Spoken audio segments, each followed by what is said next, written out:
সাংসারিক অশান্তির জেরে চরম সিদ্ধান্ত নেওয়ার চেষ্টা করেন গায়িকা দেবলীনা নন্দী। রবিবার ঘটনার পর হাসপাতালে নিয়ে যাওয়া হয় তাকে। জানা গিয়েছে ৭৮টি ঘুমের ওষুধ খেয়ে ফেলেছিলেন তিনি। লড়াইয়ের পর আপাতত বিপদমুক্ত। বন্ধু সায়কের ফেসবুক লাইভে দেবলীনা জানিয়েছেন তাড়াতাড়ি স্বাভাবিক জীবনে ফিরবেন। পাশে রয়েছেন মা, দিদি, সায়ক ও অন্যান্য বন্ধুরা। ঘটনায় কাঠগড়ায় দেবলীনার স্বামী প্রবাহ নন্দী। পেশায় তিনি বিমান চালক। মায়ের সঙ্গে সম্পর্ক রাখা যাবে না, দাবি শ্বশুরবাড়ি। এই নিয়ে তুমুল অশান্তি স্বামী প্রবাহের সঙ্গে। দেবলীনার মা জানান তিনি একাধিকবার জিজ্ঞেস করেছিলেন তার কি দোষ, কি করেছেন তিনি যে মেয়ের সঙ্গে যোগাযোগ রাখতে পারবেন না।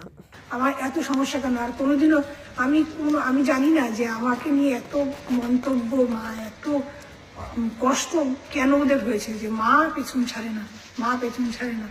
তাকে নিয়ে কিসের সমস্যা, কিন্তু কোনো সদুত্তর মেলেনি। প্রবাহের বক্তব্য অনুযায়ী মাকে দেখতে খারাপ, তাই কোথাও সঙ্গে নিয়ে যাওয়া যাবে না। অন্যদিকে দেবলীনার মায়ের কথায় কোনো কিছুতেই সন্তুষ্ট নন প্রবাহ। তার কথায় মেয়েকে ফোন করতে গেলেও ভয় লাগতো। বলতো 10 বার করে ফোন করার কি আছে, তাই ফোন করাও কমিয়ে দিয়েছিলাম। হাসপাতালেও একাধিকবার নিজেকে শেষ করে দেওয়ার চেষ্টা করেছেন দেবলীনা।